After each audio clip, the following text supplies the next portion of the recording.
दोस्तों, 1 जनवरी, 2 जनवरी और अभी तक बिलेटेड हैप्पी न्यू ईयर के मैसेजेस तो आते ही होंगे। मुझे तो अभी भी आ रहे हैं। बड़ी धूमधाम से हम नए साल की एक दूजे को शुभकामनाएं देकर फिर नई ज़िंदगी की शुरुआत भी करते हैं। बहुत सारे लोग होते हैं, दिल में कुछ ठान लेते हैं कि मैं ये करूँगा, मैं वो करूँगा 1 तारीख से। हम लोग तहे दिल से हैप्पी न्यू ईयर कहते हैं। चलो, ये वेस्टर्न कल्चर है, अंग्रेज़ी साल की, नए साल की शुरुआत है। कुछ लोग कहते हैं हम ये संस्कृति नहीं अपनाएंगे।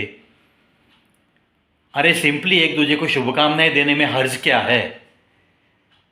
ये शुभकामनाएं देना इसका मतलब ये तो नहीं कि हर कोई अंग्रेज़ी बन गया, ऐसी तो बात नहीं। चलो, खुशियाँ बटोरते हैं और एक दूसरे को शुभकामनाएं ज़रूर हम देते रहेंगे, ऐसी भी कोई बात नहीं। लेकिन जब हम किसी को हैप्पी न्यू ईयर कहते हैं, चाहे वो अपना हो या चाहे नई पहचान वाला हो या कोई पराया भी क्यों ना हो, शुभकामना तो हर किसी को हमें देनी ही चाहिए। इतना तो ब्रॉड माइंडेडनेस अक्सर दिल में रहना ही चाहिए। दुश्मन का भी भला हो जाए, ये सोच जिस इंसान की रहती है, बस उसकी मुस्कुराहट सदा के लिए बनी रहती है चेहरे पे। नया साल तो थोड़ा सोचो दोस्तों, क्या आपने किसी को क्षमा नहीं की? क्या आपकी किसी से पिछले साल में बातचीत बंद थी? क्या कोई आपके ऊपर पिछले साल में पूरे साल भर बड़ा ही गुस्से में था? दिल ही दिल में आपके दिमाग में भी उसके बारे में कभी कोई बुरी सोच आई होगी? अगर ये सारी बातें, पुरानी बातें वैसे ही रहेगी दिल में, दिमाग में, तो शायद एक दूजे को हैप्पी न्यू ईयर ऐसा कहने का कोई मतलब नहीं होता। चलो, खुद से शुरुआत करते हैं। अगर हमने किसी को क्षमा नहीं की है तो बड़े दिल के साथ उसे माफ़ कर देते हैं।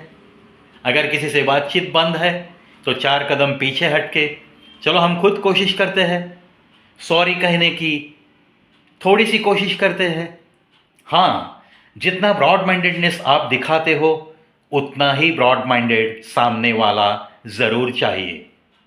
अगर वो कहता है कि नहीं, अब माफ़ी का कोई मतलब नहीं, तो तुम्हारा ये फ़र्ज़ बनता है कि सदा के लिए ऐसे लोगों का नाम अपनी डिक्शनरी से सदा के लिए बाजू कर दो, हटवा दो अपने दिमाग में से ऐसे लोगों के नाम।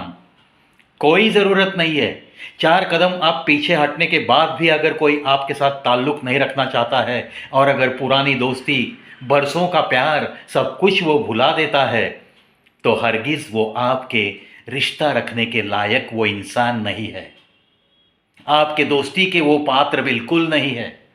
आपसे चाहे उसका कोई भी रिश्ता क्यों ना हो, चाहे खून का हो, चाहे दूर का हो, दोस्ती का हो, या चाहे कोई दिल का रिश्ता हो, प्यार का रिश्ता हो, पहचान वाला रिश्ता हो, अगर 2-4 कदम पीछे आके अगर उनकी गलतियों को माफ़ करते हुए अगर खुद की कोई गलती उसे लगती है तो माफ़ कर दो, ऐसा बात करने के बाद भी वो अगर ताल्लुक़ रखना नहीं चाहते हैं तो कोई ज़रूरत नहीं होती दोस्तों ऐसे रिश्तों को आगे तक लेके जाने की। और ऐसी बातों का अफसोस भी बिल्कुल नहीं करके लेना है, क्योंकि हमें तो हमारी मुस्कुराहट को टिकाते हुए बस औरों के लिए भी थोड़ी बहुत ज़िंदगी जीते हुए इस ज़िंदगी की रौनक बढ़ानी है। चलो, नए साल में ऐसी छोटी छोटी बातें, अगर ये बातें हम सीखेंगे नहीं तो हम नया कर्म अच्छी तरह से नहीं कर सकेंगे। नया कर्म अच्छी तरह से नहीं होगा तो जो नया भाग्य हम लिख रहे हैं, हमारे खुद का भाग्य हम हमारे अच्छे कर्मों के साथ लिखते हैं, तो नया भाग्य लिखने में हमें तकलीफ़ हो सकती है। चलो, नया कर्म एक नई ताकत के साथ करेंगे और हमारा नया भाग्य जो कि हमें पुकार रहा है, जो कि हमारी मंजिल हमें पास बुला रही है और सही दिशा में कोशिश करते करते हम वहाँ तक पहुँच भी रहे हैं, अगर इस राह में कोई दिक्कत आती है ऐसे रिश्तों से, तो उन रिश्तों को तोड़ देना ही बेहतर होता है क्या? नहीं तो दिल में अगर ऐसी तकलीफ़ें हैं, दिमाग में अगर ऐसे विचार है, तो आप प्लेजेंटली अपनी राह पे चल नहीं सकोगे।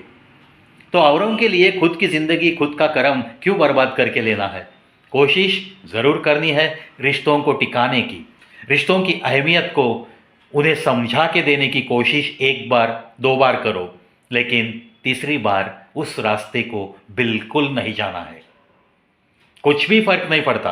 अगर कोई सामने वाला ये समझता है कि तुम्हारी उसे कोई ज़रूरत नहीं है, आगे चलकर ज़िंदगी में उसको कोई ज़रूरत नहीं, और वो जो एहसान आपने उन पे किए हैं, उनको अगर वो महसूस भी नहीं करता है, तो उन्हें एक बार वो एहसास दिलाना बहुत ज़रूरी है। वो कोशिश ज़रूर करो। उसके कुछ बोलने के बाद चुप बैठना, यानी कि उसको जो भी फ़ील हो रहा है, जो भी उसके विचार है आपके बारे में, उसको आपने मंजूरी दे दी, ऐसे ही उसे लगेगा। और ये भी गलत बात है। उसे बता देना, कोई बात नहीं होगी, उसे बता देना कि तू कहाँ है और मैं कहाँ हूँ, मैंने क्या किया है और तू क्या समझ बैठा है, और तेरे लिए मैंने कितना कुछ किया था, ये बोल के दिखाने की ये ज़रूरत ज़रूर आन पड़ी है। और फिर जाकर अगर वो रिश्ता टिकता नहीं है, तो भी आपको कभी भी ऐसा नींद में भी ऐसे नहीं लगेगा कि आप दोषी हो। आपने तो अपनी तरफ से पूरी कोशिश की है, और जो भी अपने दिल में बातें हैं वो उसके दिल तक पहुंचाई है। और फिर फ्रेश दिल के साथ, अपनी फ्रेश सूरत लेकर, अपना वही जज्बा लेकर अपने अपनी राह पे चलते रहो, कर्म करते रहो, नया भाग्य ज़रूर लिखा जाएगा। एक न एक दिन आप तकदीर के शहंशाह ज़रूर बनेंगे। Wish you all the best, and once again, happy new year to all of you.